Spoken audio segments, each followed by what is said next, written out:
I'm very happy to present Clerk 9 to the country, with assurance that the implementation of this reform will amend the Corporations Act. Following the colossal corporate collapse of HIH, it's clear that user confidence in financial reports has been diminished, with uncertainty reigning over whether auditors can be truly independent.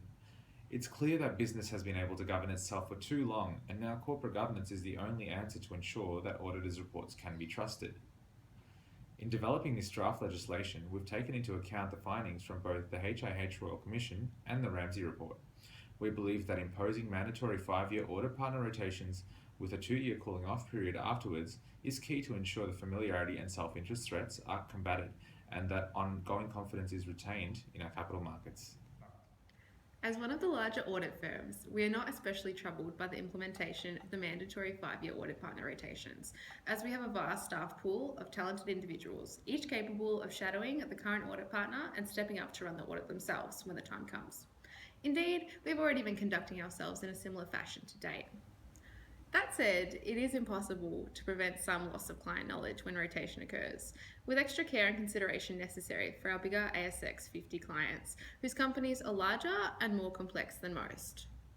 In these cases, it can be extremely difficult for new audit partners to develop the necessary technical expertise needed to complete a quality, sound audit.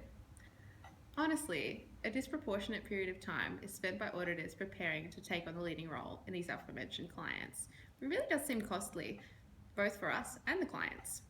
It seems a bit like a cookie cutter approach, which doesn't quite hit the mark, and really some consideration should be made on a case by case basis to ensure that it doesn't negatively impact on our ability to provide a sound audit. This is important not just for our firm nor for our customers, but for the continuing credibility of and the confidence they inspire in users of financial reports. Given that the new auditor partner on the engagement will need to spend extra time in the first year or two at least getting familiar with the specifics of the company, it seems like that we will have to increase our price too. Has the government given the potential for exception any thought? This seems like it could be quite problematic for us. We don't want to lose our credibility by potentially dropping the quality of our audit. I have mixed feeling about the new monetary audit partner rotation. On the one hand, it's be good to have a fresh set of eyes look at our account. This will definitely increase the credibility of our financial reports in the eyes of users as any perceived threat to independence will be neutralized. On the other hand, I'm concerned about the possibility of a reduced quality of audit work as the result of a loss of industry specific knowledge. I'm worried that we will really feel in the loss of an outgoing audit partner. I'm also concerned that the extra time the income audit partner will spend familiar themselves with my business will increase audit price. But will this increased price translate to an equivalent level of benefit? I'm not so sure. Think back to the days of Arthur Anderson and Enron. I read that Anderson auditors set up permanent office in Enron's main building, were wearing business casual and were indistinguishable from Enron employees. Then there was HIH scandal that happened here. This thing seems to have tendency to repeat if legislators do nothing to remedy the situation. I am very happy that mandatory rotation has been introduced. Hopefully, this will tackle the threat of familiarity and self-interest to the auditor independence. From my perspective, anything that further contributes to the upholding of the core principles of audit process in a step in right direction, I want to be able to rely on integrity and truthfulness of the company's financial statement to help me best allocate my scarce resources.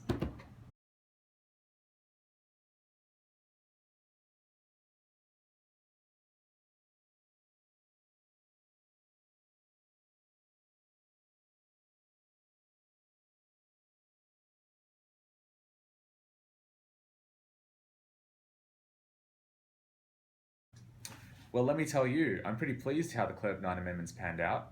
In case you didn't know, the key statutory provision laying down the line on audit partner rotation is Section 324DA, Division 5 of Part 2M.4 of the Corporations Act.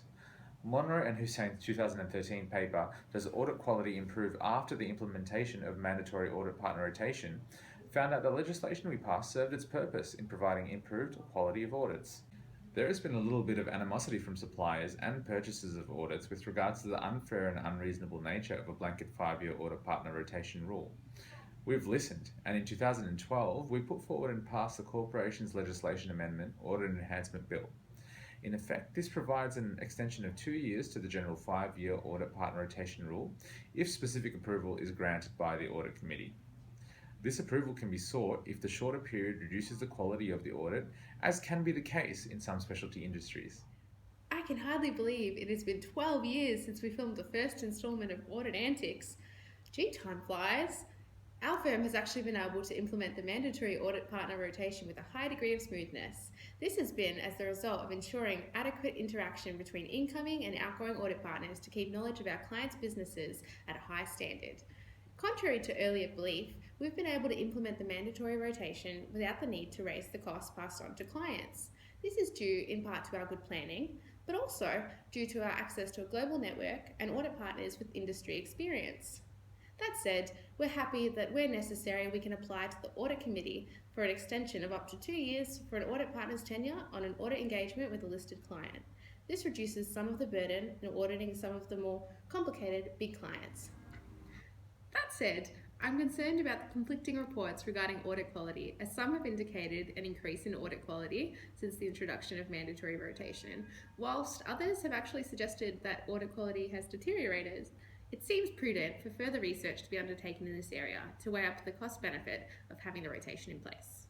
The literature in the field reflects the issue had by firms like ours, who have been particularly burdened by the mandatory rotation. The government introducing a system to apply for extra 2 years for an audit partner to be engaged on the audit is definitely a step in the right direction. But what I really like to see is some conclusive evidence showing that its mandatory rotation provides any benefits, either by way of users' confidence or improved audit quality. I can only say that the 5 years audit partner rotation have not had a negative impact on my technology company, Banana Limited. In fact, we have had strong growth and have added many leaves to the company tree. Throughout this growth period, the transition from the outgoing to incoming audit partner has been far easier than expected.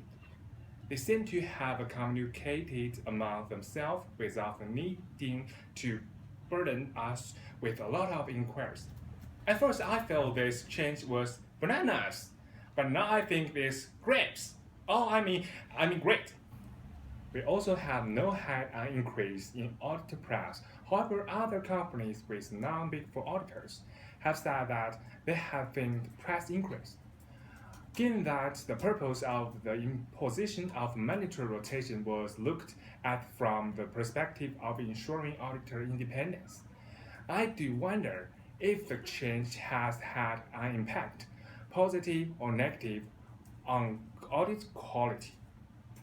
When the law was introduced, I was extremely supportive but worried about audit quality. Recent research has eased my concern. It was found that with partner tenure longer than 5 years, auditors were more likely to consider clients to be going concern, even if the company was in financial distress.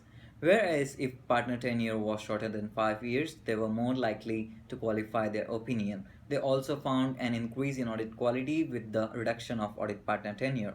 These are exactly the changes that I wanted to see after the introduction of this legislation. I think the users have significantly benefited from the introduction of Club 9, and I'm glad that the government has successfully stepped to protect the users.